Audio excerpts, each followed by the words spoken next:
Hello, welcome everyone. आप सभी को आवाज आ रही है मेरी? Hello, welcome everyone.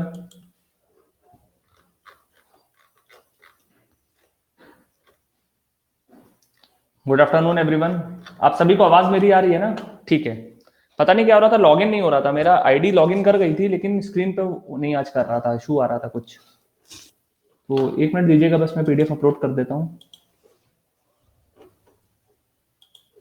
आरओ का किसी ने मेंस दिया है आज का? किसी बच्चे का आरओ का मेंस था आज? अच्छा, नहीं था। शायद उनका था, क्या कहते हैं, परवीन का था आई थिंक। परवीन का आई थिंक था। पेपर किसी के पास आया तो शेयर कीजिएगा, देखेंगे कितने क्वेश्चंस अपने से आए और पेपर का लेवल कैसा था। ठीक है, तो चलिए स्ट्रेट फॉरवर्ड क्लास को स्टार्ट करते हैं without wasting further time. Already 10 minute हमारा लेट हो गई है क्लास।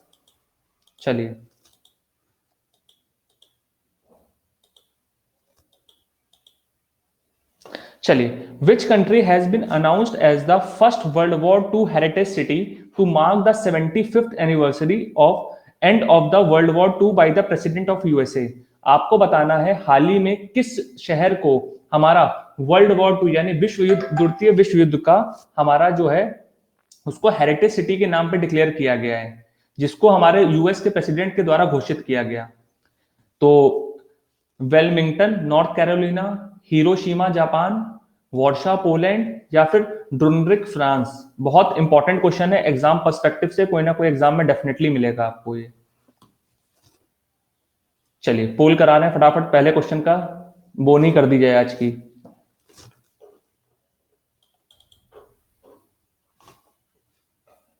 कर दी बोनी, बहुत बढ़िया। भैया बोनी तो बहुत खराब हो गई काफी बच्चों की। तो प्लस पे हम लोगों ने डिस्कस भी किया था ये वाला चीज को, करंट अफेयर्स के, है ना? तो बोनी तो काफी बच्चों की खराब हो गई है ना? सुबह की ही ग्राहकी खराब हो गई काफी बच्चों की, तो 33% पोल आ रहा है। अच्छा, ईशा की भी खराब हुई है? किसकी किसकी बोनी खराब हुई है? सुबह सुबह की क्लास में बोनी खराब हो गई है। सर ने पहला क्वेश्चन ऐसा डाल दिया कि बोनी खराब कर दी क्लास की। अच्छा, आपकी भी? चलो, आपकी भी रेखा। आप तो प्लस पे थी जब मैंने डिस्कस किया था। चलिए, तो इसका सही आंसर है वेलमिंगटन नॉर्थ कैरोलिना। नॉर्थ कैरोलिना जो हमारा, कैरोलिना जो बेसिकली हमारा क्या है, वहां का एक स्टेट है, यूएसए का स्टेट है। जैसे हमारे यहाँ उत्तर प्रदेश, आंध्र प्रदेश है। हाँ, इसीलिए रिवाइज करा रहे हैं आपको, ठीक है? इसीलिए रिवाइज करा रहे हैं ताकि आपकी बोनी एग्जाम में ना खराब हो, है ना? अभी बोनी खराब हो जाए कोई दिक्कत नहीं, एग्जाम में जब सौदा करने जा रहे हैं तो खराब ना हो।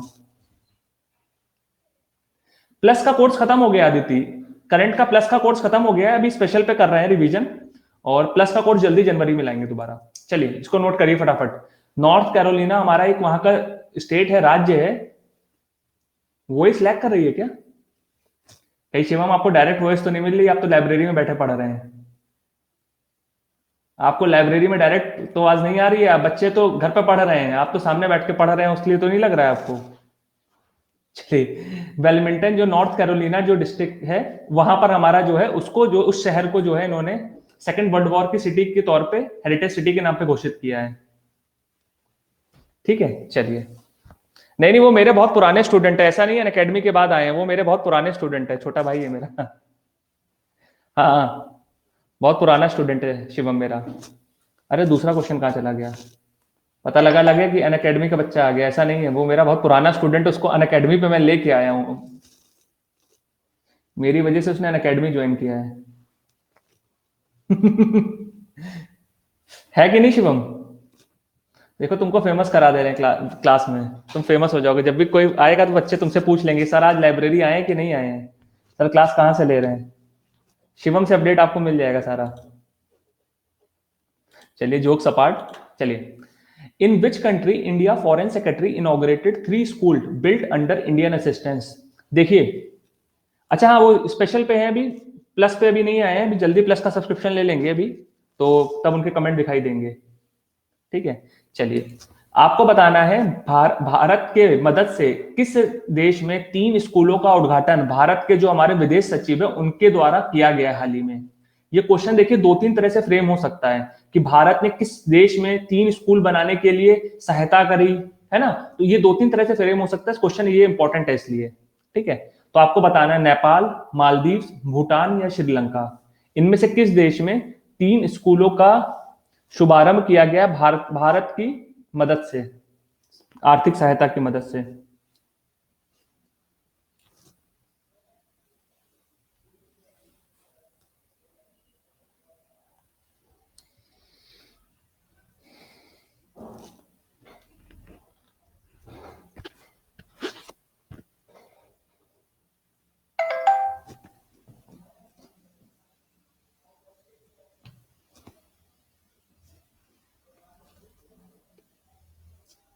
मॉन्यूमेंट्स तो हमारा शायद वो था, इनका क्या कहते हैं, कोई मंदिर था शायद, उसको उन्होंने करा था।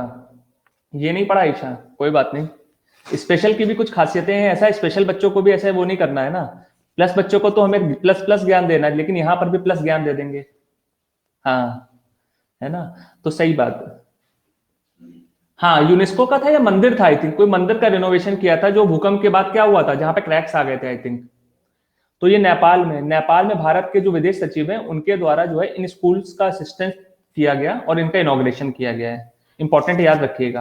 हाँ, चलिए अगले क्वेश्चन पर बढ़ते हैं, नोट कर लीजिए फिर बढ़ते हैं। अच्छा, ये स्कूल हमारे किस जिले में बनाए गए हैं, जिन्होंने जो ये क्वेश्चन सही किया है कौन से जिले में बनाए गए हैं, जिले का नाम याद है? हाँ, वेरी गुड सात्विक, वेरी गुड। काठमांडू नहीं, गोरखा जिला, गोरखा डिस्ट्रिक्ट एक है, वहां पर बनाए गए हैं, ठीक है। हाँ, गोरखा जिला, वेरी गुड अमित, सात्विक, वेरी गुड। चले आगे बढ़े।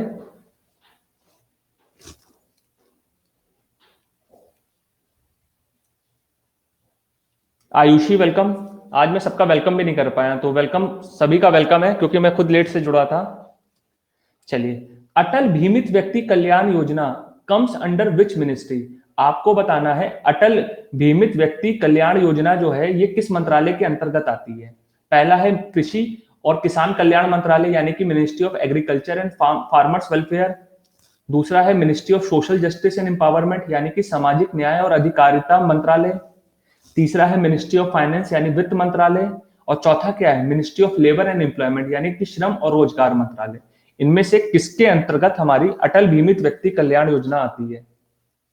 बहुत ही इजी क्वेश्चन है।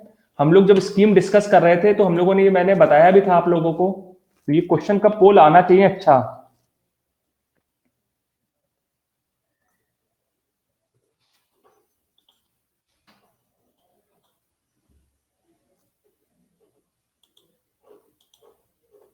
बहुत बढ़िया, 50% पोल आ रहा है, बाकी 50% साहब।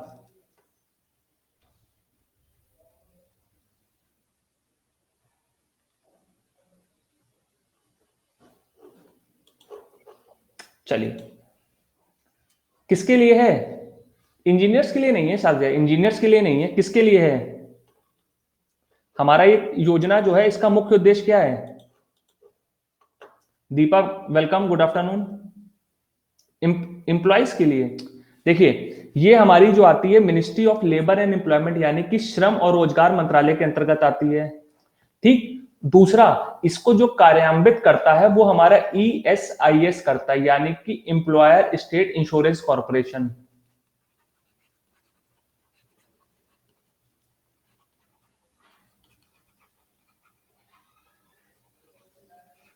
मेरे ख्याल जगह कम पड़ रही है, कुछ यहाँ पे लिख देता हूँ, नई स्लाइड में लिख देता हूँ इसको, यहाँ पे लिख देता हूँ।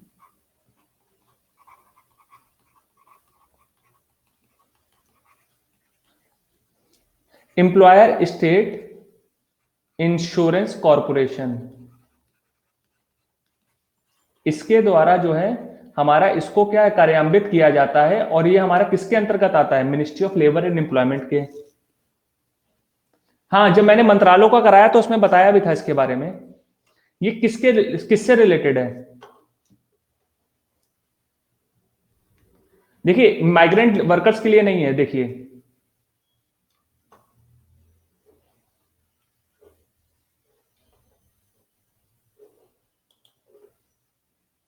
दोबारा ये हमारा एम्प्लॉयर्स स्टेट इंश्योरेंस कॉर्पोरेशन यानी कि ESIS के अंतर्गत आता है। कार्यान्वित मतलब इंप्लीमेंट कौन करता है इसको, इंप्लीमेंटिंग एजेंसी की बात मैं कर रहा हूं कि इंप्लीमेंट इसको कौन करता है, वो हमारा है एम्प्लॉयर्स स्टेट इंश्योरेंस कॉर्पोरेशन। और किस मंत्रालय के अंतर्गत ये संस्था आती है, तो ministry of employment and labour and employment. देखिए इस योजना को समझिए, कोई भी व्यक्ति जब वो नौकरी पेशा कर रहा है उसको अपना अटल बीमित योजना के अंतर्गत अपना अकाउंट खुलाना पड़ेगा। ठीक है, अगर आपने नौकरी के दौरान अपना एक अकाउंट खुलवा रखा है तो आपको हर महीने कुछ अपना परसेंटेज इनकम का इसमें जमा करना होता है।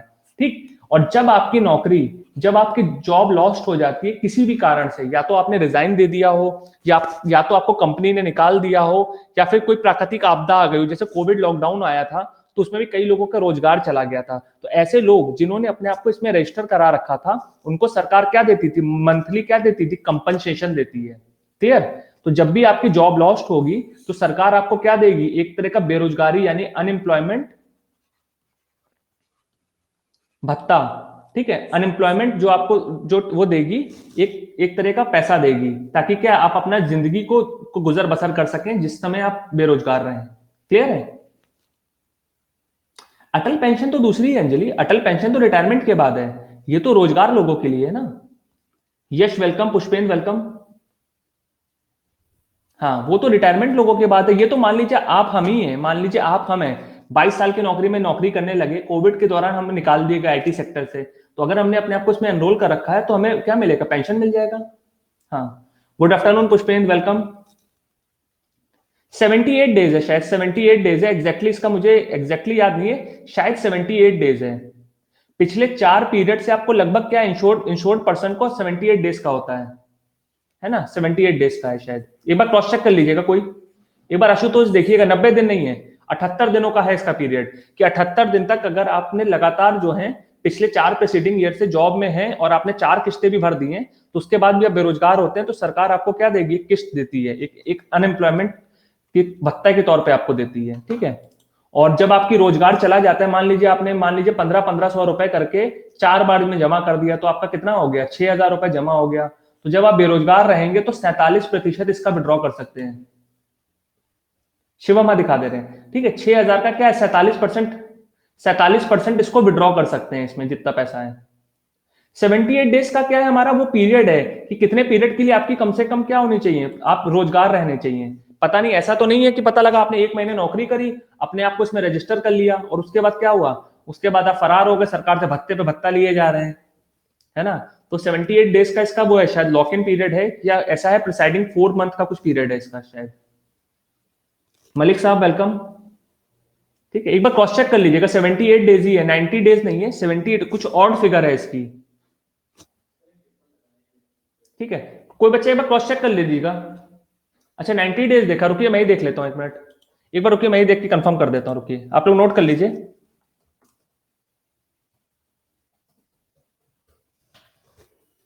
पीआईबी में देख लेते हैं ना अभी।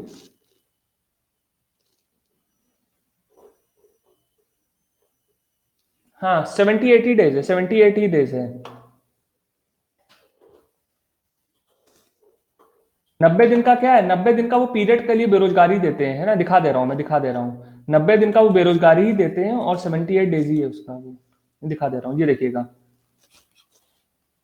ठीक है, तो ये 90 दिन तक आपको क्या दिया जाएगा, आपने जितने भी काम किया है तो 90 दिन तक आपको अनएम्प्लॉयमेंट मिलेगा जीवन में एक बार। ठीक है, और ये है कि क्या insured person should have contributed not less than 78 days during each of the 4 preceding contributing period. 78 दिन ही है कि कम से कम क्या है, आपको 78 दिन के लिए क्या होना चाहिए, रोजगार होना चाहिए और आपने कंट्रीब्यूट किया होना चाहिए उस फंड में, है ना। पता लगा आज हमने कहा कि हमें 1 लाख का पैकेज मिल गया और 1 महीने बाद नौकरी से लात मार दी गई, तो सरकार पे आप आश्रित हो जाएंगे, है कि नहीं। पता लगा 1 महीने आपने 50,000 रुपए डाल दिए, कहा केरला, अभी आगे क्वेश्चन देखा है हमने, ये क्वेश्चन अभी आगे आएगा अंजलि। अच्छा आप थे क्या, आपने जमा किया था क्या पुष्पेंद्र इसमें? ठीक है, तो 90 दिन का मैक्सिमम आपको मिलता है जीवन में एक बार, ऐसा नहीं है कि हर 3 महीने पे लास्ट से निकाल दिया जा रहा है नौकरी मार मार के। पता लगा आज आपने किसी कंपनी में काम किया, एक कंपनी में, और आपकी परफॉर्मेंस बहुत खराब है, वहां से निकाल दिए गए, फिर आपने भत्ता ले लिया 3 महीने का, फिर आप बी कंपनी में चले गए, वहां 2-3 महीने काम किया, वहां से लाभ खा गए, फिर सी में आ गए, तो जीवन भर आप लाभ खा रहे हो, सरकार से क्या कर रहे हैं, अटल बीमित योजना का लाभ उठा रहे हैं। ठीक है, तो वो नहीं है, 90 दिन ही तक ले सकते हैं मैक्सिमम आप। ठीक है, चलिए आगे बढ़े।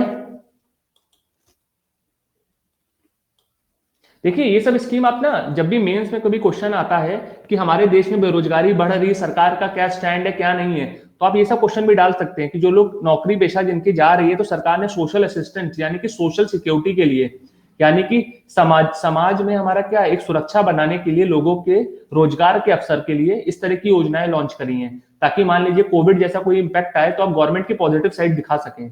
तो इस योजना के सब नाम और बेनिफिट्स याद रखिए, है ना।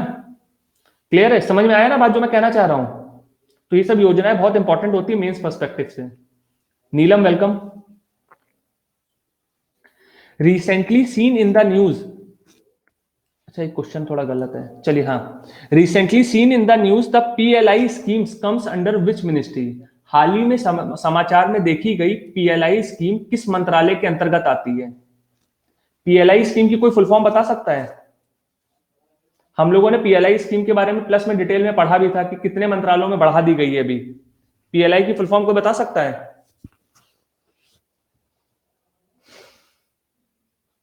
किसी को आता है, नहीं आता तो नो लिख दीजिए, फिर मैं बताता हूं। पब्लिक नो, अच्छा नो, पब्लिक इंश्योरेंस नहीं, ये है हमारा प्रोडक्ट लिंक इंसेंटिव।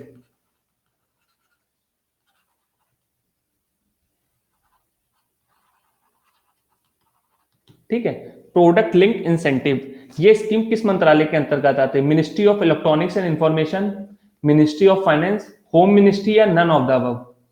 हाँ वेरी गुड सात्विक, यानी कि हमारा इलेक्ट्रॉनिक और सूचना प्रौद्योगिकी मंत्रालय, वित्त मंत्रालय, गृह मंत्रालय या फिर नन ऑफ द अबव। हाँ कंपनियों को मिलती है, कंपनी को मिलती है, तो मैंने ये पूछा है किस मंत्रालय के अंतर्गत आती है। इसमें एक हाल ही में संशोधन हुआ है, मैंने प्लस क्लास में जब पढ़ाया था तब उसमें हमारा चीजें अब बदल गई हैं, तो इसी क्वेश्चन को मैंने दोबारा इसलिए डाला है, इसमें कुछ संशोधन किया गया है। ठीक है, तो उसको हम लोग डिस्कस करेंगे इस क्वेश्चन के डालने के बाद से।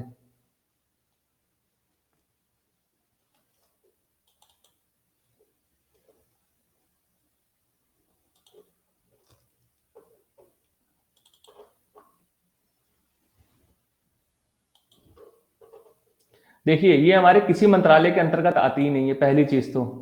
क्या हो गया ईशा, देखिए हमारी, जब आपने देखा होगा प्लस क्लास हमने करी थी, तो हमारा क्या था, इलेक्ट्रॉनिक मंत्रालय ने यानी कि मेटी ने इलेक्ट्रॉनिक क्षेत्र के लिए पीएलआई स्कीम को लॉन्च किया था। लेकिन अभी हमारे पिछले हफ्ते हमारी सरकार का एक नया नोटिफिकेशन आया है, इसीलिए समझ लीजिए बहुत इंपॉर्टेंट स्कीम है। हमारी सरकार का नया नोटिफिकेशन आया है, वही मैं पूछ रहा हूँ पुष्पेंद्र, करंट अफेयर्स का किसी ने पेपर दिया हो तो मुझे शेयर कीजिएगा। हाँ मैं शिवम डिटेल कर रहा हूँ, डिटेल कर रहा हूँ, किसी ने दिया हो तो बता दीजिएगा। ठीक है, किसी ने पेपर अगर आरओ का दिया हो तो शेयर कर दीजिएगा, अभी मैंने भी नहीं देखा है पुष्पेंद्र, जैसे ही मेरे पास आएगा तो मैं डेफिनेटली आप लोगों के साथ ग्रुप पे शेयर करके उस पर डिस्कशन जरूर करूंगा, ठीक है ना। चलिए देखिए हमारा क्या है, सरकार ने अभी एक नया नोटिफिकेशन जारी किया है कि पीएलआई स्कीम जो है हमारी, ये जो है जो मंत्रालय के अंतर्गत जो हमारी संस्थाएं आएंगी वो उसको डायरेक्टली क्या करेगा, इंप्लीमेंट करेगा। जैसे कि हमारे सरकार ने 1 अप्रैल 2020 में 1 अप्रैल 2020 को पहली बार भारत में पीएलआई स्कीम को लॉन्च किया। हाँ हाँ बिल्कुल बिल्कुल पुष्पेंद्र, दिखा देंगे बिल्कुल, तभी तो आपको पता लगेगा कि सर के क्वेश्चन कुछ आ रहे हैं कि सर ऐसी हवाबाजी कर रहे हैं कि नहीं। बता दें, दिखा देंगे बिल्कुल। ठीक है, पीएलआई स्कीम को सरकार ने 1 अप्रैल 2020 को पहली बार लागू किया। हमारा कोविड लॉकडाउन लगा हुआ था, इसकी वजह से क्या था, हमारे जो डोमेस्टिक मैन्युफैक्चरर्स थे उन पे काफी ज्यादा नुकसान आ रहा था, और क्या था, कंपनीज काफी हैम्पर कर रही थी। तो सरकार ने इंपोर्ट को घटाने के लिए, यानी कि इसको डिस्करेज करने के लिए, क्या करने के लिए, डिस्करेज करने के लिए, हमारा पीएलआई यानी कि भारत में अगर कोई भी मैन्युफैक्चरर कोई भी चीजें प्रोडक्शन करता है तो उसको 4 से 6% के बीच में सब्सिडी दी जाएगी प्रोडक्शन पर। तो ये एक बहुत बड़ा परसेंटेज होता है अगर कोई भी एक इंडस्ट्रीज है ना। तो कोई भी एक हमारी इंडस्ट्री है तो उसको 4 से 6% का अगर प्रोडक्शन पे, यानी कि हमारा क्या है, उत्पादन पे ही डिस्काउंट मिल जा रहा है, सब्सिडी मिल जा रही है, तो उसके लिए बहुत ही बड़ी छूट हो जाती है। ठीक है, तो इसका शुभारंभ किया था। तो इन्होंने टोटल भारत में 10 सेक्टर को, यानी कि 10 अलग अलग क्षेत्रों को पीएलआई योजना के अंतर्गत अब ले आए हैं। हाँ, 10 क्षेत्रों को ले आए हैं, जिसमें हमारे जो बहुत ही फेमस और जो मोस्ट इंपॉर्टेंट है, पहला है हमारा फार्मास्यूटिकल्स और दूसरा क्या है, मोबाइल मैन्युफैक्चरिंग। तभी आपने देखा होगा भारत में लॉकडाउन के बाद से मोबाइल मैन्युफैक्चरिंग की कंपनीज ने कई अपनी यूनिट्स को इंडिया में इंस्टॉल किया है। ये चीज आपने नोटिस करा है कि नहीं करा है? एप्पल वाले भी आ गए हैं, सैमसंग ने भी बनाए हैं अपने कुछ प्लांट्स चेन्नई में, इस तरह के कई प्लांट्स हैं, नोएडा में भी कुछ मैन्युफैक्चरिंग यूनिट्स लग रही हैं। और फार्मास्यूटिकल्स, ये दोनों मेजर हैं। हाँ, माइक्रोमैक्स भी उतर आया है। हाँ, इसीलिए आया है, इसीलिए आया है क्योंकि भारत ने क्या कर दिया, अगर वो वहां से इंपोर्ट करेंगे तो उस पर क्या हो रहा है, हमारी ड्यूटीज लग रही है। एक तो यहाँ पे अगर मैन्युफैक्चरिंग अगर कर रहे हैं तो ड्यूटीज भी नहीं लग रही है, और क्या हो रहा है, 4 से 6% का डिस्काउंट भी मिल रहा है। समझ रहे हैं, डबल फायदा हो रहा है ना, डबल फायदा हो रहा है। तो इन्होंने टोटल 10 सेक्टर में इसको लाए हैं अभी, और उसमें से मोस्ट इंपॉर्टेंट जो है हमारा मोबाइल और फार्मास्यूटिकल सेक्टर है। ठीक है, इसके अलावा फूड प्रोडक्ट्स भी हैं हमारे, और क्या कहते हैं, वाइट गुड्स। अच्छा, ये आपने टर्म देखा होगा कृषि बिल पे, चलिए ठीक है। हाँ, एक बार डिस्कशन कर लेंगे, क्लास कर लेंगे। अच्छा, एक चीज और मैं क्या बोल रहा था, एक हमारा इसमें एक और सेक्टर दिया गया है, वाइट प्रोडक्ट्स। वाइट प्रोडक्ट्स क्या होते हैं या वाइट गुड्स क्या होते हैं, इसका नाम सुना है आपने? ऐसी कौन सी चीजें होती है जिसको हम लोग इस्तेमाल करते हैं, वाइट गुड्स बोलते हैं? Luxury items? नहीं नहीं नहीं नहीं नहीं, बताइए। ये हमारे क्या होते हैं, एसी एलईडी टीवीज को हम लोग वाइट गुड्स कहते हैं। एसी हो गए, हाँ, एसी एलईडीज हो गए, हाँ, इन सबको हम लोग व्हाइट गुड्स कहते हैं। कभी भी क्वेश्चन अगर आता है, काइंडली मतलब इनको अरेंज करिए, इसमें ऑड वन आउट करिए, इनमें से कौन सा व्हाइट गुड नहीं है। तो एसी एलईडीज जो हो गए हमारे, जो इलेक्ट्रॉनिक आइटम्स हैं, वो हमारे बेसिकली क्या है, व्हाइट गुड्स में आते हैं। ठीक है, तो व्हाइट गुड्स को भी इन्होंने इंप्लीमेंट करा है। ठीक है अंजलि, जो स्कीम जिस मंत्रालय या जिस सेक्टर के लिए लाए हैं, तो उसके मंत्रालय जो होगा वो उसको इंप्लीमेंट करेगा। जैसे कि अगर मैंने आपको बताया था कि हमारा जो क्या कहते हैं, मोबाइल मैन्युफैक्चरिंग की अगर मैं बात करूं, तो मोबाइल मैन्युफैक्चरिंग या फिर हमारा टेलीकम्युनिकेशन किसके अंतर्गत आएगा? अगर हम इलेक्ट्रॉनिक प्रोडक्ट्स की बात करें, इलेक्ट्रॉनिक टेक्नोलॉजी प्रोडक्ट्स की बात करें, तो ये किस मंत्रालय के अंतर्गत आएगा, बताइए सोच करके।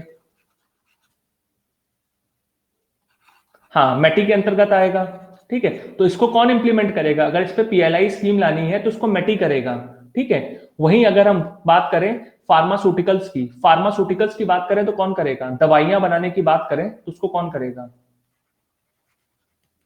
हाँ, मिनिस्ट्री ऑफ केमिकल्स या डिपार्टमेंट ऑफ फार्मा, जो कि हमारा किसके अंतर्गत आएगा, मिनिस्ट्री ऑफ केमिकल है उसमें आएगा, है ना। डिपार्टमेंट ऑफ फार्मा ये किसके अंतर्गत आएगा, ministry of chemical and fertilizer, यानी कि रसायन और उर्वरक मंत्रालय के अंतर्गत आएगा।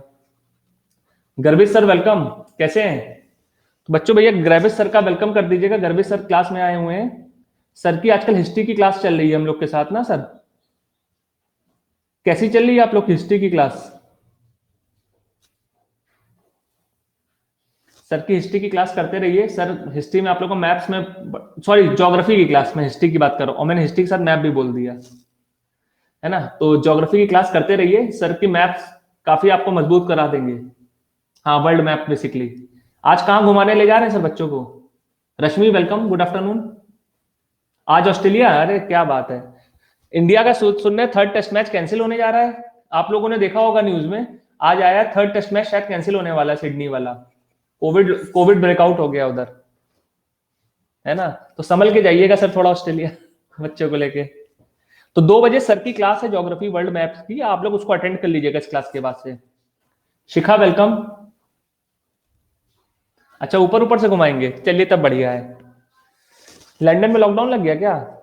अरे हमारे यहाँ भी लग जाए दोबारा, अच्छा रहेगा, थोड़ा सुकून होगा जीवन में।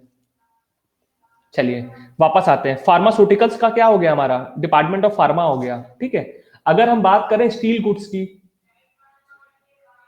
हाँ, न्यू स्ट्रेन के कारण काफी ज्यादा वो एकदम से पैनिक मच गया दोबारा से, बिल्कुल। अगर हम एक बात बताइए, स्टील सेक्टर की बात करें तो ये कौन से में आएगा, ये मिनिस्ट्री ऑफ स्टील के अंतर्गत आ जाएगा, है ना। तो इस तरह के क्या है, हमारे अलग अलग मंत्रालय क्या होंगे, पीएलआई स्कीम को अलग अलग लेके आएंगे। क्लियर है अंजलि? सभी बच्चों को क्लियर है? ईशा, अंजलि, आशुतोष, सात्विक, सभी को क्लियर है? चलिए बहुत बढ़िया। इसीलिए मैंने नन ऑफ द अबव लिखा है इसमें, नन ऑफ द अबव, यानी कि कोई भी मंत्रालय क्या इस योजना को नहीं लगाता है। हर मंत्रालय क्या है अपने उसके अंतर्गत जो इंडस्ट्रीज आएंगी उसमें इस पीएलआई स्कीम का बेनिफिट जो होगा उस उपभोक्ता को या फिर उस निर्माता को देगा डायरेक्टली 4 से 6% के बीच में। संतोष पांडे जी वेलकम। हाँ, उन 10 जैसे अभी 10 सेक्टर्स को इन्होंने इंक्लूड किया है। हाँ, चाइना में एक्चुअली में क्वेश्चन बहुत इंपॉर्टेंट भी है, क्योंकि जानते हैं क्या है, ये हमारी देखिए आजकल आत्मनिर्भर भारत योजना जो चल रही है, ये क्वेश्चन देखिए मेंस में पक्का आएगा। आप देख लीजिएगा जनवरी में यूपीएससी का मेंस है और पीसीएस का मेंस होगा। आप इन दोनों में देख लीजिएगा, आत्मनिर्भर भारत के बेनिफिट्स गिनाने को डेफिनेटली आएगा, आप लिख के रख लीजिएगा। और अगर वो क्वेश्चन आता है तो आपको हमेशा क्या है उसके प्रोज में बात करनी होगी।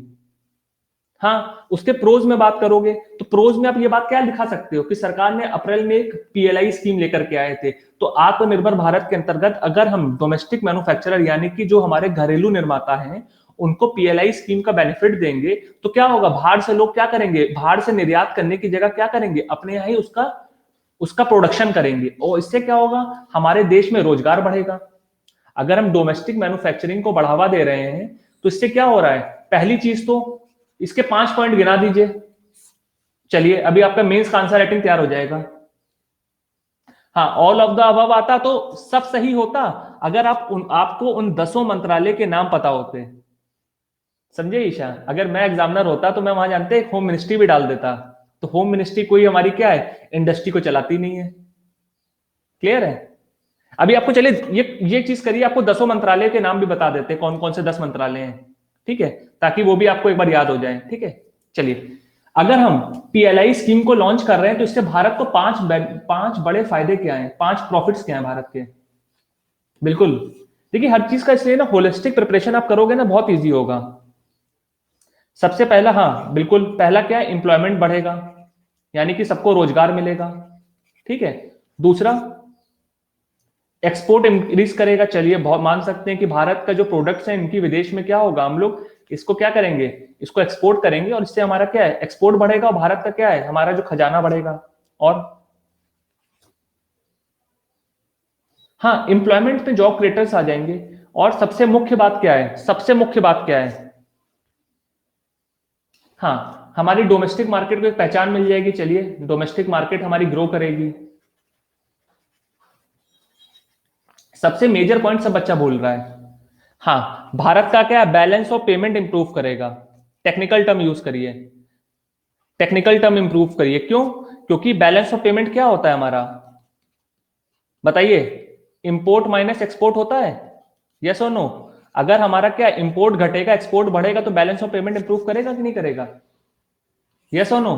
तो भारत का बैलेंस ऑफ पेमेंट इंप्रूव करेगा। भैया इकोनॉमी के टीचर है, प्रमोट करना पड़ता है इकोनॉमी थोड़ा थोड़ा। फॉरेक्स भी इंप्रूव करेगा। चलिए 5 पॉइंट तो ऐसे ही हो गए। अभी सबसे मेजर जो पावर प्ले है, विराट कोहली नहीं आया है इसका, विराट कोहली नहीं आया है अभी हमारा। कौन है विराट कोहली बताइए पॉइंट, वो कोई बच्चा अभी तक नहीं बोल पाया है। सोचिए सोचिए, जोर लगाइए थोड़ा। इन सबसे क्या होगा, हाँ बैलेंस ऑफ ट्रेड अलग होता है सर। बैलेंस ऑफ पेमेंट क्या होता है, किसी भी देश का क्या है, किसी भी देश का दूसरे देशों के साथ किसी भी प्रकार का ट्रांजैक्शन वो हमारा बैलेंस ऑफ पेमेंट में आता है सर। अच्छा आपने पढ़ाया था उनको, ओके ओके। हाँ वेरी गुड रेखा, वेरी गुड। सबसे मेजर बूस्ट क्या रहेगा, भारत की अर्थव्यवस्था यानी कि हमारी जीडीपी इंक्रीज करेगी। समझ में आया? अगर हमारे देश में गुड्स बढ़ रहे हैं, गुड्स का मैन्युफैक्चरिंग बढ़ रही है, सर्विस इंप्रूव कर रही है, लोगों को रोजगार मिल रहा है, तो भारत की अर्थव्यवस्था बढ़ेगी कि नहीं बढ़ेगी, यस और नो। रेखा ने बहुत बढ़िया पॉइंट बताया। देखिए अब आप बताइए, अगर आत्मनिर्भर भारत में आपने इस स्कीम के इर्द गिर्द ही खेल गए तो आपके 8 में से 4-5 नंबर तो ऐसे ही फ्री हो जाएंगे, यस और नो। आप बता दीजिए, अगर 200 वर्ड का क्वेश्चन आ रहा है तो क्या आप इसको 200 वर्ड में इन पॉइंट्स को लिख सकते हैं क्या? इसके लिए आपको कौन सा गधा बुद्धि लगा करके 10-12 किताबें खरीदनी है? जो बच्चा बुक कलेक्टर बनने जा रहा है, आप खुद बताइए आपको कौन सी किताब में ये सब जड़ी बूटी आपको मिल जाएगी? ये तो हमने ऐसे ही लिख दिया है कि नहीं? इस पे आप 2-2 लाइन भी लिख देंगे तो 200 वर्ड पे आप पहुंच जाएंगे। 12 नंबर का क्वेश्चन आपका ऐसे ही तैयार हो गया, एक ही स्कीम से सोचिए, और आपके पास 10 स्कीम है अभी, है ना? तो हमेशा क्या है, कॉन्सेप्ट को दिमाग में उतारिए चीजों को, तभी आप मेंस के लिए प्रिपेयर्ड होते रहेंगे। करंट अफेयर्स के साथ आप लोग करंट अफेयर को रोट लर्निंग में जाते हैं ना, अप्लाई नहीं कर पाते हैं, और वो वहां जाकर फंसते हैं एग्जाम में, है ना? समझ में आया ना? एक ही स्कीम को देखिए हमने खेल गए इसमें। जी सर, बिल्कुल वही होता है, यही चक्कर होता है ना कि मेन से ही पूरा गेम चेंजिंग होता है। तभी सब बच्चों को देखिए 250 में से देखिए 110 112 मिलते हैं, और टॉपर को 145 मिल जाते हैं। तो 30-35 नंबर की जो लीड लेता है, चारों पेपर में ले जाता है, 170 नंबर ला करके एसडीएम या फिर आईएएस बन जाता है, और बाकी बच्चे क्या होते हैं, आईआरएस बने घूमते रहते हैं, है कि नहीं? बाकी बच्चे क्या हो जाते हैं, एसडीएम और डीवाईएसपी में यही डिफरेंस आ जाता है, वो ये सब पॉइंट्स को मेंशन कर जाता है, और दूसरा बच्चा क्या करता है, वो कर ही नहीं पाता है। ठीक है, चलिए अगले क्वेश्चन पे बढ़ते हैं। अच्छा, मैं आपको 10वें मंत्रालय एक बार दिखा देता हूं, मेरे पास शायद स्क्रीनशॉट पड़ा होगा, मैं वो एक बार दिखा देता हूं, तो आप लोग पीडीएफ में डाउनलोड कर लीजिएगा इसको। याद करने की जरूरत नहीं है, बस एक ओवरव्यू आपको मिल जाएगा बेसिकली, मोटा मोटा। ये देखिएगा, ये हमारा जो है, ये मैंने स्क्रीनशॉट इसका निकाल लिया है। अच्छा, पढ़ा है ना आपने, पीआईबी में दिया हुआ है, मैंने निकाला हुआ है, 2-3 जगह देखा है, तो यहां से आपको मिल जाएगा ये। ठीक है, इसको नोट कर लीजिएगा। ठीक है, चलिए अगले क्वेश्चन पे बढ़ते हैं फटाफट। Which High Court became on 26th October 2020 the first court in India to live stream its proceeding on YouTube for public viewing?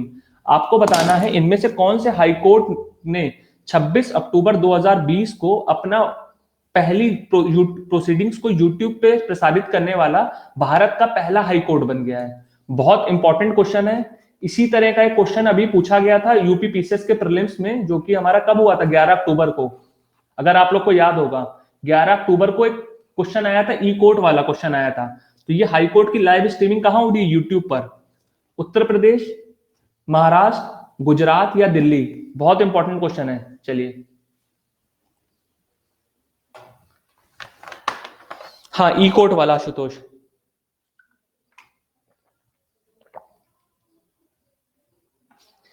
Thank you ग्रवेश sir, आपका कमेंट मैंने अभी देखा।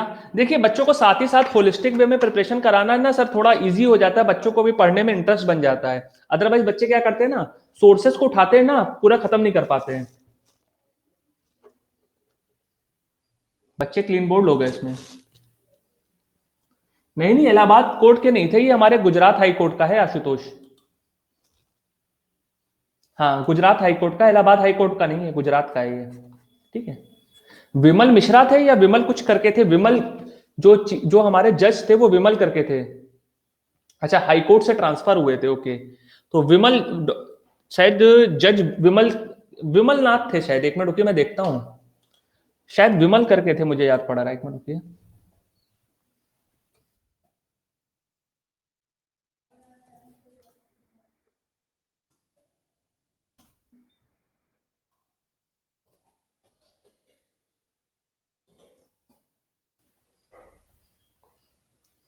चलिए अभी देखता हूँ, नेक्स्ट क्वेश्चन पे आते हैं। अच्छा, विमल नाथ ही है। अच्छा, विमल नाथ ने करा, ओके ओके, चलिए ठीक है। तब आप लोग, कई लोग बता रहे हैं विक्रम नाथ ही होंगे, फिर मुझे विमल याद पड़ रहा था, पता नहीं क्यों, तो मैं आप लोग के उस पर लिख दे रहा हूँ, मुझे याद नहीं आ रहा नाम, विमल नाथ जी होंगे इसमें। ठीक है ना, चलिए। अच्छा, कोड नंबर 2 भी याद कर रखा है आपने आशुतोष, क्या बात है भैया, आप सही में चतुर हैं। जो हमारा 3 इडियट्स में चतुर नहीं आता था पूरा, मतलब लाइन बाय लाइन जैसे याद रखता था, है ना? आशुतोष ने ये कोड नंबर भी याद कर लिया है, क्या बात है आशुतोष, बहुत बढ़िया। लेकिन ऐसे मजाक में नहीं, बहुत ही अच्छे सेंस में मैं कह रहा हूं आपसे। ठीक है, चलिए। Which metro launch pride metro station first of its kind workplace for gender community? आपको बताना है ट्रांसजेंडर समुदाय के लिए अपनी तरह का पहला प्राइड मेट्रो स्टेशन इनमें से किस मेट्रो ने स्टार्ट किया है? लखनऊ मेट्रो ने, दिल्ली मेट्रो ने, नोएडा मेट्रो ने या बेंगलुरु मेट्रो ने? नहीं, मैंने ऐसे मजाक में कहा है, आप लोग उनको चढ़ाइएगा मत, वरना फिर आशुतोष मुझसे नाराज हो जाएंगे कि सर ने मुझे मेरा नाम रख दिया, है ना? बस मैंने ऐसे थोड़ा मजाक के सेंस में कहा है। अच्छा, किसी बच्चे ने अभी देखिए पेपर भी शेयर कर दिया आरओ वाला मेंस का, अंकित ने बल्कि शेयर किया, आई थिंक, हाँ अंकित ने शेयर किया है। चलिए देखेंगे, क्लास करेंगे इस पे कितने क्वेश्चंस आए हैं, फिर उसको चेक करेंगे।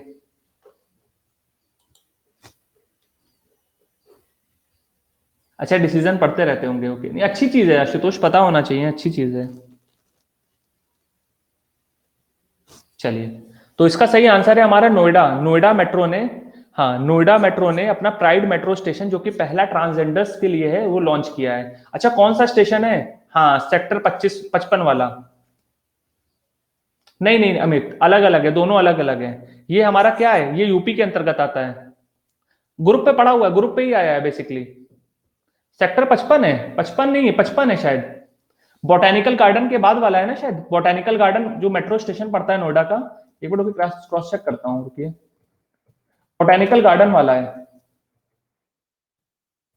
बोटेनिकल गार्डन के जो बाद वाला कौन सा पड़ता है मेट्रो का? हाँ 50 है, 50 है, 50 है, 50 है। मेट्रो, हाँ 50 है, 55 नहीं है, 50 है ना। हाँ ब्लू लाइन पर। गर्वे सर भी लग रहा है ब्लू लाइन पे घूम आए है ना। ठीक है, याद कर लीजिएगा। तो यहाँ पर क्या हुआ है, हमारे 3 ट्रांसजेंडर्स को यहाँ पर रिक्रूट किया गया है। यहाँ पे स्टेशन कंट्रोलर और 2 अदर वर्किंग स्टाफ भी हमारे क्या ट्रांसजेंडर हैं। तो ये अपने तरह का नया स्टेशन बनाया गया है ट्रांसजेंडर को प्रमोट करने के लिए। लीजिए भैया, इसमें एक क्वेश्चन आया है प्रियंका राधा कृष्णन वाला। मैं पेपर देख रहा हूं, वो भी अपनी क्लास का क्वेश्चन है। क्या बात है, बोनी तो अच्छी हो गई। काफी क्वेश्चन आए हैं अपनी क्लास के, क्वेश्चन काफी आए, मैं पेपर ही इनफैक्ट देख रहा हूं। चलिए, हाँ न्यूजीलैंड वाला कल भी हम लोग कर रहे थे, प्लस पे तो मैंने कराया भी था इसमें। चलिए, where will be the international bird festival to be organised in 2021? आपको बताना है 2020-21 में अंतरराष्ट्रीय पक्षी महोत्सव कहां पे आयोजित होने जा रहा है? उड़ीसा, उत्तर प्रदेश, केरला या मणिपुर? चलिए काम करेंगे, इस पेपर को भी क्लास के बाद ही डिस्कस करके देखते हैं कितने क्वेश्चन फंसे हैं अपनी क्लास से। क्या बोलते हैं आप लोग, जल्दी तो नहीं है किसी को क्लास में जाने की?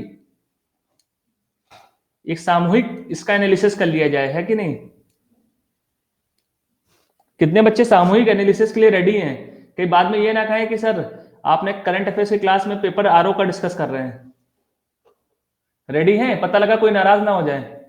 अच्छा आप भी ईशा, हाँ उससे पता लग जाएगा कि देखिए मैं हमेशा क्या ट्रांसपेरेंसी पे बिलीफ रखता हूँ कि सब कुछ सामने बात होनी चाहिए। ऐसा नहीं कि मैं स्क्रीनशॉट शेयर कर दूं, कहो कि ये मेरा आया, ये मेरा आया, है ना।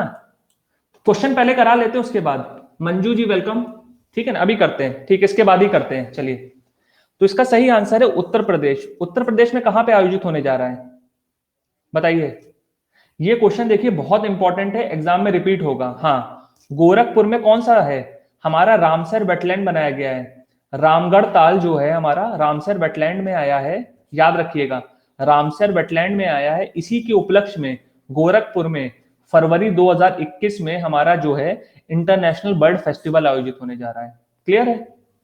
नोट कर लीजिए, इंपॉर्टेंट है, याद कर लीजिए। इसके अलावा 2-3 दिन पहले मैंने आपको एक क्वेश्चन कराया था, इंटरनेशनल माइग्रेटरी बर्ड फेस्टिवल कहां हुआ है। इसको दोनों को एक ही जगह करा रहा हूं ताकि सब में कंफ्यूजन ना रहे। हाँ very good, very good Isha Ashutosh. International migratory bird festival ये हमारा कहां हुआ है, भागलपुर में। हाँ, वहां पे कौन सा, कबरताल में, ठीक है, कबरताल में, ठीक है। तो दोनों अलग अलग हैं, कंफ्यूज मत होइएगा, एग्जाम में आएगा तो 2 नंबर फ्री के हैं। ठीक है, चलिए चलिए अगला क्वेश्चन पे बढ़े।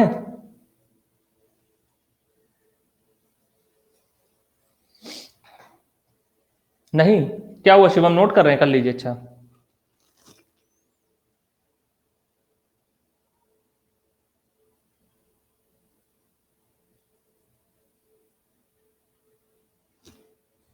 चलिए, हाँ बिल्कुल सर, आप क्लास की प्रिपरेशन करिए, फिर आते हैं आपकी क्लास में। चलिए, who won doctor Tulsidas Chung award 2020? आपको बताना है वर्ष 2020 का डॉक्टर तुलसीदास चुंग अवार्ड किसको मिला है? यश मेहरा को, सतीश मिश्रा को, सविता कपूर या फिर दीपाली मित्रा को? इनमें से किसको इस पुरस्कार से नवाजा गया है? फटाफट पोल करते हैं।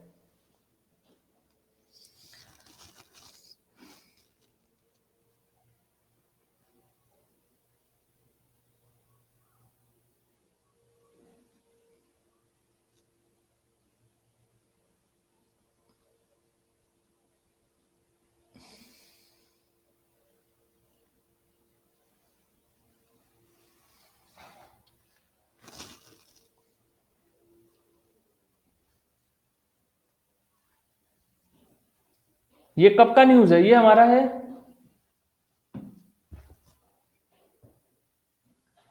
नहीं सर, सर से बातचीत होती है तो कभी कभी घूम आते हैं जाकर के।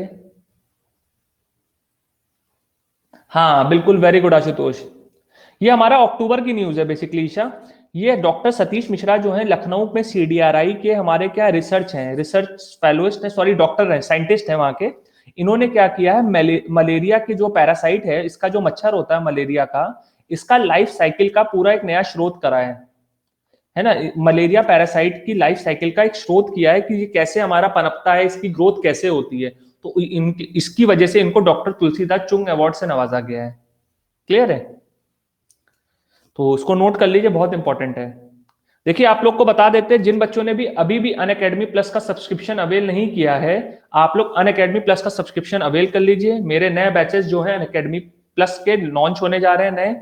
ये बैच हमारा कल से स्टार्ट हुआ है, आरओ का फाउंडेशन बैच, और एक हमारा बैच कल से स्टार्ट हो रहा है। इस बैच में जो मेरी इकोनॉमी की क्लासेस हैं 6 जनवरी से शुरू होंगी दिन में 12 बजे से, और दूसरा जो ये बैच है ये हमारा 26 जनवरी से स्टार्ट हो रहा है दिन में 2 बजे से। इन बैचेस में शुरुआत से ज्वाइन कर लीजिए, सारे सब्जेक्ट कंप्लीट कराए जाएंगे टॉप एजुकेटर के द्वारा। विपुल सर हैं इसमें, विपिन सर हैं, अमरनाथ सर हैं, अंकुर सर है और मैं खुद हूँ। और इधर में दीपांकर सर हैं, अभिनव सर, आकांक्षा मैम, प्रिंस सर और मैं हूँ।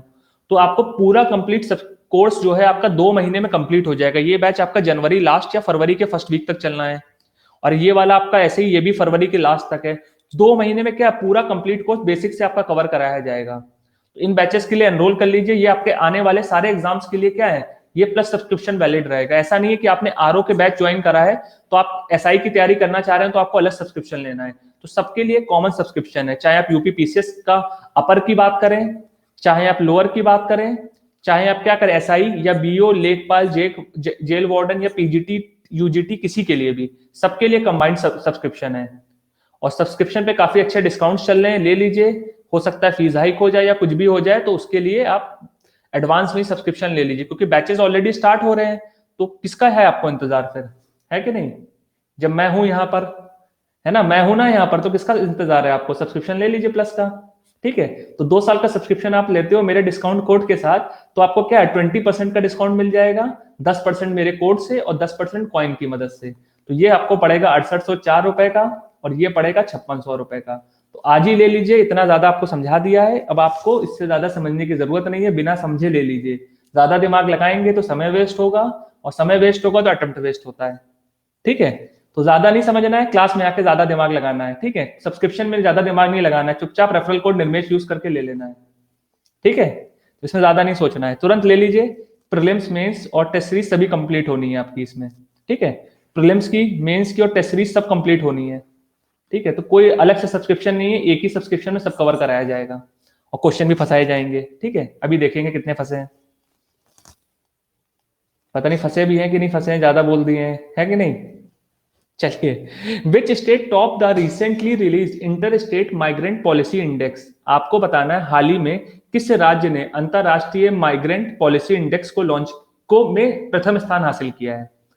पहला है हमारा उत्तर प्रदेश, दूसरा है कर्नाटक, तीसरा है केरला और चौथा है हमारा गुजरात। हाँ, टाइम वेस्ट तो अटेम्प्ट वेस्ट, सही बात है। देखिए सब्सक्रिप्शन लेने में कोई इतना सोचना नहीं है। आप देखिए मोबाइल फोन खरीदते हैं 10,000 रुपए का, सब्सक्रिप्शन कितने का है? 6800 रुपए का, और 2 साल का सब्सक्रिप्शन है, पूरा कंप्लीट तैयारी हो रही है, इसमें इतना सोचना नहीं है। आंख बंद करके ले लीजिए, ताकि तैयारी होती रहे दबा करके।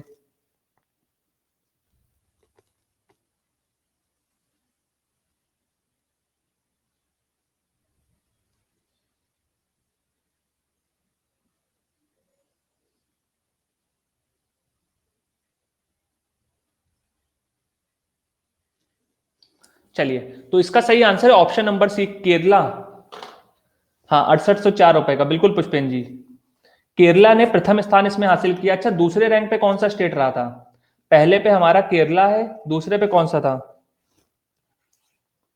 दूसरे और तीसरे पे कौन था? नहीं, दूसरे पे हमारा गोवा था, तीसरे पे राजस्थान, हाँ राजस्थान, फिर था आंध्र प्रदेश। ठीक है, अंकिता वेलकम। ठीक है, आंध्र प्रदेश। टोटल ये हमारे 4 स्टेट थे inter state migratory policy index अच्छा, कोई बता सकता है ये हमारा जो क्या कहते हैं, अरे ये जो हमारी रिपोर्ट है ये कौन पब्लिश करता है?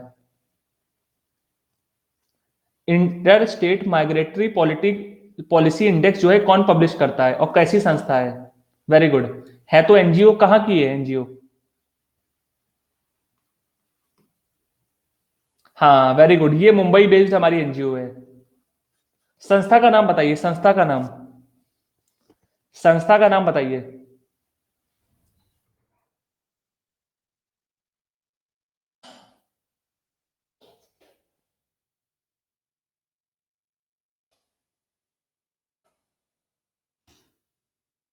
अच्छा, इसी से कंफ्यूज हो रहे थे दिल्ली वाले से और इससे। संस्था का नाम पता हो तो बताइए।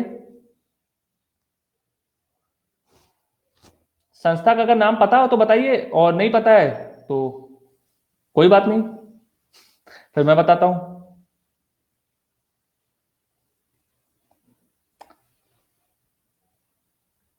बताते हैं ईशा, बताते हैं। सचिन वेलकम। देखिए ये हमारी जो है ये पब्लिश करी जाती है हमारी India migration now. India migration now करके एक हमारी एनजीओ है, उसके द्वारा प्रकाशित की जाती है।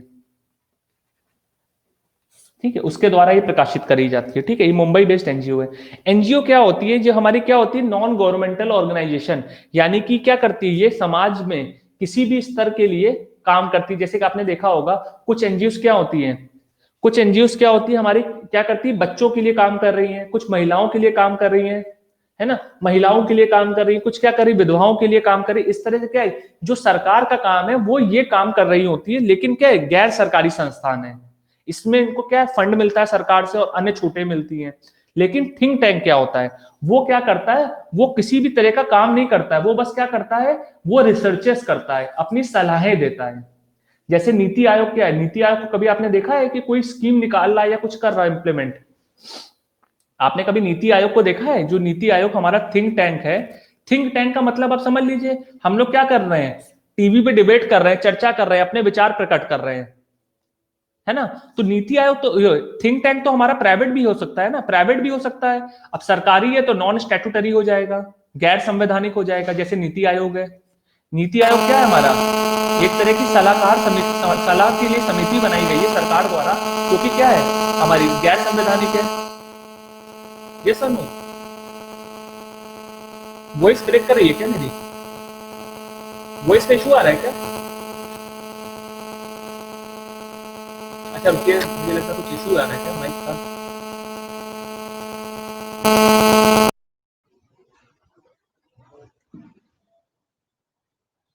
अब देखिए,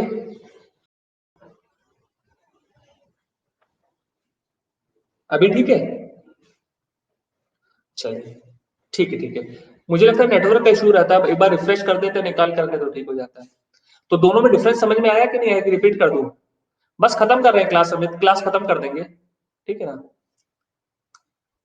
डिफरेंस समझ में आया कि नहीं आया? देखिए दीप्ति, देखिए हमारा एनजीओ का काम क्या होता है, नॉन गवर्नमेंटल ऑर्गेनाइजेशन, यानी कि सरकार जो काम करती है सोशल प्रोटेक्शन के लिए। जैसे कि गवर्नमेंट का काम क्या है, गरीब लोगों को क्या, खाना पहुंचाना, ठीक है, माताओं को और वृद्धों को क्या करना है, सोशल सिक्योरिटी, यानी कि क्या है, वृद्धावस्था में पेंशन देना, बेरोजगारों को भत्ता देना। तो इसी तरह एनजीओ भी आप देखते होंगे हमेशा क्या, समाज की सेवा के कामों में लगी रहती है, लेकिन क्या गैर सरकारी संस्थान होती है। इनको क्या करती है, सरकार द्वारा और अन्य लोगों द्वारा आर्थिक मदद दी जाती है, जिसको ये क्या करते हैं, नीचे तबके में पास ऑन करते हैं। ठीक है, पहली चीज। जबकि थिंक टैंक क्या होता है, वही सीखू कर रहा है क्या? सभी के साथ फिर होने लगा क्या? एक बार रिफ्रेश कर लो यश। हाँ, इस प्राइवेट सेक्टर, हाँ प्राइवेट सेक्टर ही आप मान सकते हो। वो क्या है हमारा, वो हमारा क्या है, प्राइवेट सेक्टर ही है ना हमारा। क्या है, एक तरह से सरकारी नहीं हुई तो प्राइवेट हो गई, है ना। और जबकि थिंक टैंक क्या होता है, ये हमारी एक ऐसी संस्था होती है जो हमारी किसी और के द्वारा छापी गई रिपोर्टें या किसी के और के द्वारा किए गए कामों की क्या समीक्षा करता है और उस पर अपनी टिप्पणी देता है। जैसे कि मान लीजिए आप क्या कर रहे हैं, आप लोग प्रिपरेशन कर रहे हैं, तो आप मेरे पास आ रहे हैं कि सर मेरा टाइम टेबल आप रिव्यू कर दीजिए, या मैंने आप लोग से कहा कि अरे आप लोग का जो पढ़ने का तरीका है वो बिल्कुल गलत है या बिल्कुल सही है, तो मैं क्या कर रहा हूँ, उस पर अपनी टिप्पणी दे रहा हूँ। अब आपको सोच करके अपने इंप्लीमेंटेशन बता रहा हूँ कि आप ऐसे नहीं, 2 से 4 की जगह आप 3 से 5 पढ़ो। तो आपकी पढ़ाई में ज्यादा इफेक्टिव होगा। तो यानी कि मैं सलाह दे रहा हूँ आपको, तो उसको थिंक टैंक कहते हैं, यानी कि प्लानिंग बॉडी, जो क्या कर रहा है, किसी भी चीज के लिए क्या प्लानिंग कर रहा है, सोच रहा है, विचार कर रहा है। हाँ, तो नीति आयोग हमारा थिंक टैंक ही तो है। तभी आप देखिए नीति आयोग के आगे हम लोग थिंक टैंक लिखते हैं, तभी क्या है, ये कोई भी योजना को कहाँ कार्यान्वित करता है। कभी आपने देखा नीति आयोग ने कोई स्कीम लॉन्च करी हो या किसी भी वेलफेयर के लिए काम कर रहा हो, वो क्या करता है, इंडेक्स पब्लिश करता है, रिपोर्टें लाता है। तो रिपोर्टें कौन लाता है, जो किसी भी चीज की समीक्षा या फिर क्या करता है, आलोचना कर रहा होता है। हाँ, रिसर्चर का काम भी क्या है, वो तो अपने क्या है, हाँ एक तरह से आप कह सकते हो अंजलि। क्या चीज, कमेंटेटर क्या है, वो अपनी टिप्पणी दे रहा है। बिल्कुल, नीति आयोग थिंक टैंक अपनी टिप्पणी दे सकता है ना। हाँ, क्वालिटी काउंसिल ऑफ इंडिया भी क्या है हमारा, नहीं नहीं, क्वालिटी काउंसिल ऑफ इंडिया के अंतर्गत तो कई योजनाएं भी आती हैं बेसिकली। तो आप क्वालिटी काउंसिल ऑफ इंडिया को थिंक टैंक नहीं कह सकते basically. Quality council of India के अंतर्गत कौन सी योजना आती है, चलिए बताइए। यहाँ पे एक बहुत ही इंपॉर्टेंट स्कीम की बात कर लेते हैं। कौन सी योजना आती है बताइए। क्वालिटी काउंसिल ऑफ इंडिया के अंतर्गत कौन सी हमारी स्कीम आती है बताइए। बहुत ही फेमस स्कीम है।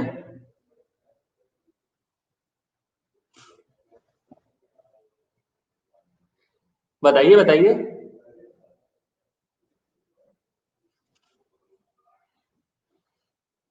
हाँ, एफएसएसआई के अंतर्गत आती है, हाइजीनिक के अंतर्गत। देखिए, आप लोग जब भी कोई रेस्टोरेंट वगैरह में जाते हो, रेस्टोरेंट में आप जाते हो, किचन में कभी विजिट करना, तो वहां पे क्या होता है, वहां पे क्यूएसआई का यानी कि क्वालिटी कंट्रोल का क्या लगा होता है, सिंबल लगा होता है।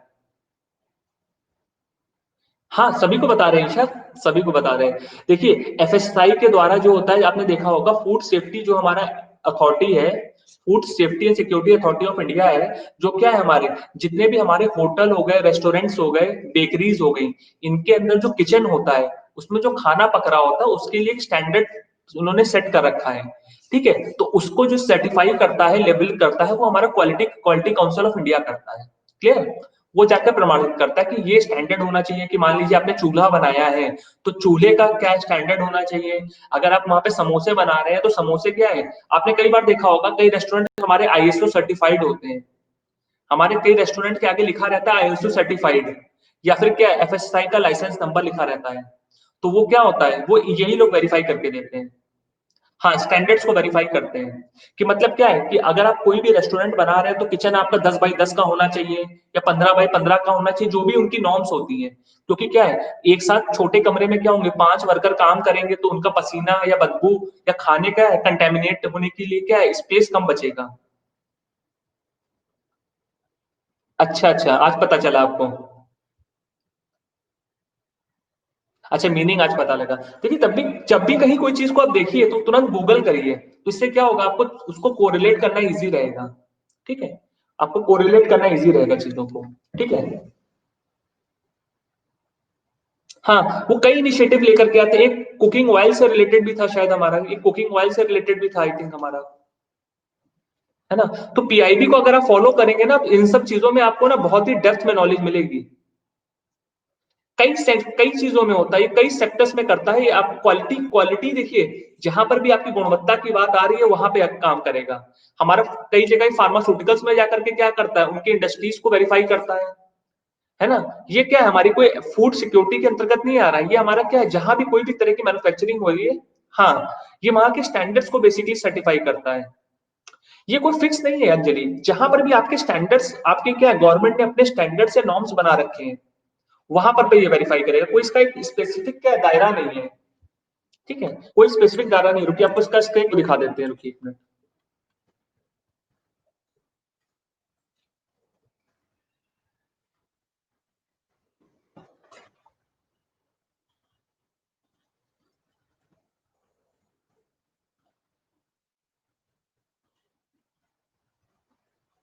इसका अबाउट अस में आपको दिखा देते हैं ना, उससे आपको चीजें समझ में आ जाएंगी।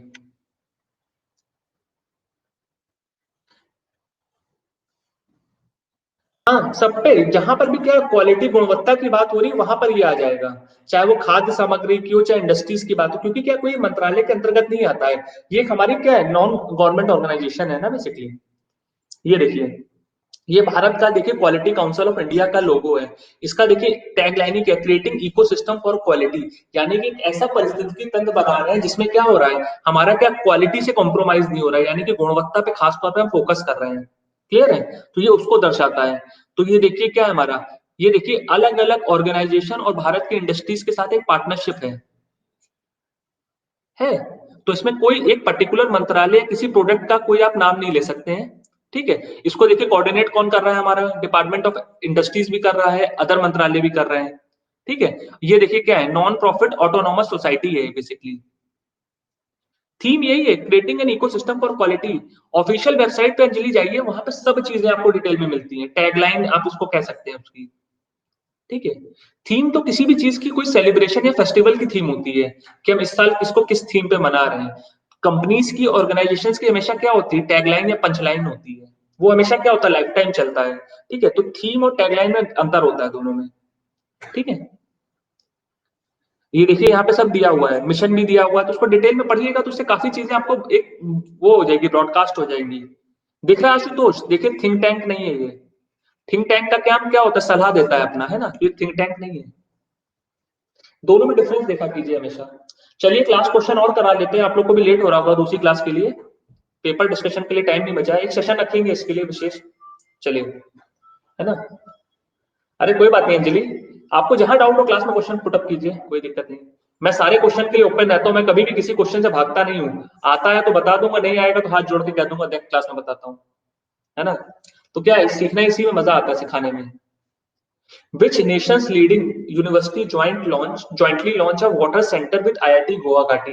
इनमें से किस देश के लीडिंग यूनिवर्सिटी ने, वहां के सबसे बड़े या फिर एक टॉप मोस्ट यूनिवर्सिटी ने भारत के आईआईटी गुवाहाटी के साथ वाटर सेंटर का उद्घाटन या शुभारंभ किया है?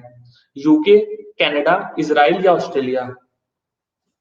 चलिए लास्ट क्वेश्चन है आज का, डिस्कशन लंबा हो गया।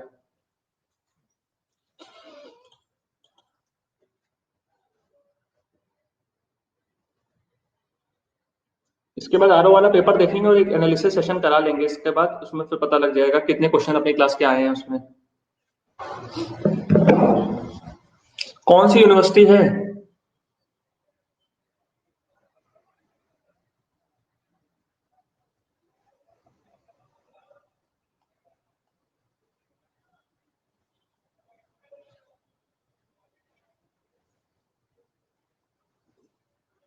हाँ वेरी गुड। शेयर्ड है, ग्रुप पे पड़ा हुआ है, रेखा आप ग्रुप से डाउनलोड कर लीजिएगा, ऑलरेडी शेयर्ड है। वेरी गुड सात्विक, 100% पोल के साथ, वेरी गुड। आशुतोष सेकंड पे, वेरी गुड आशुतोष। 9 कौन सा क्वेश्चन गलत हो गया आशुतोष आपका? अमित थर्ड पे, खुशबू फोर्थ पे, ईशा फिफ्थ पे, सिक्स पे अर्पिता, सेवेंथ पे अंजलि, एट्थ पे शाजिया है, नाइन्थ पे गौरव एंड टेंथ पे है अंकिता। तो लीडर बोर्ड टॉपर्स को कॉन्ग्रेचुलेशन। इसका सही आंसर ऑस्ट्रेलिया। अच्छा आपको याद नहीं? चलिए, हाँ वेस्ट सिडनी यूनिवर्सिटी जो है उसके साथ आईआईटी गुवाहाटी ने इस समझौते पे हस्ताक्षर किया है। ठीक है, नोट कर लीजिएगा इसको, इंपॉर्टेंट है ये क्वेश्चन, रिपीट हो, ये एग्जाम में आ सकता है। ठीक है, एग्जाम में इंपॉर्टेंट है ये।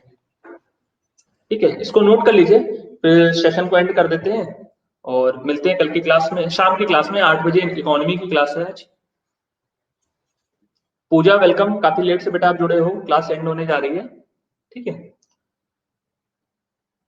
फोर्थ क्या चीज, मैं समझा नहीं शाजिया, फोर्थ का क्वेश्चन मार्क आपने लगाया है? ऑस्ट्रेलिया? किस पे डाउट है, क्वेश्चन लिख दीजिए। ओके थैंक यू खुशबू, रेखा। 4 बजे आज क्लास नहीं है, आज 4 बजे क्लास नहीं थी, आज 4 बजे क्लास नहीं लगाई है अभी। अरे हाँ सात्विक, मैं भूल गया था एक्चुअली, मैं क्लासेस का क्या है ना, बैक टू बैक हो रही थी तो ध्यान नहीं दे पाया था। आज डेफिनेटली मैं देख के ना आपको मैसेज कर दूंगा ग्रुप पे, सभी को बता दूंगा, और अगर उसमें चेंज होगा तो क्लास में उसको एड्रेस कर दूंगा। ठीक है, अभी इस क्लास के बाद मैं देख लेता हूँ। ठीक है, तो मेरे को टाइम नहीं मिल पाया, तो मैं बिल्कुल दिमाग से स्किप कर गया था क्वेश्चन। पेपर डिस्कशन करा देंगे, बच्चों को दूसरी क्लास करनी है अंजलि, क्लास का टाइम ओवर हो रहा है ना। तो एक काम करेंगे ना, एक काम करते हैं रात में एक, आज तो से प्लस क्लास है, अगर क्लास कोई कैंसिल होती है इनकेस, तो एक सेशन रखेंगे डिस्कशन वाला, उसमें करा देंगे पेपर का एनालिसिस आरओ वाले का। ठीक है, उसके लिए बेफिक्र रहिए, डिस्कशन करेंगे भरपूर उसका। पहले आपने पेपर गो थ्रू कर लीजिए पेपर को। क्या चीज ईशा, ना क्लास को डिस्कशन ना करें? चलिए तो इसको एंड करें सेशन को, डेफिनेटली। रात में ना कराएं, तो कल एक काम करें, कल दिन में लगा दें, कल 1 बजे वाली क्लास में डिस्कशन कर लें, कल 1 बजे वाली करंट अफेयर की जगह डिस्कशन कर लें, क्या कहते हैं? है ना, यही कर लेते हैं, कल 1 बजे करंट अफेयर्स की जगह डिस्कशन कर लेंगे। अनीता वेलकम, है ना, वो कर लेंगे, वो सही रहेगा। तो कल आरओ के पेपर के जो 120 क्वेश्चन आए उसमें देखेंगे कितने क्वेश्चन अपने करंट अफेयर्स के फंसे, इकोनॉमी एनवायरमेंट के फंसे, उसको डिस्कस कर लेंगे हम लोग। ठीक है, तो चलिए सेशन को एंड करते हैं फिलहाल अभी। थैंक यू, 8 बजे मिलते हैं फ्रेंड्स, बाय बाय।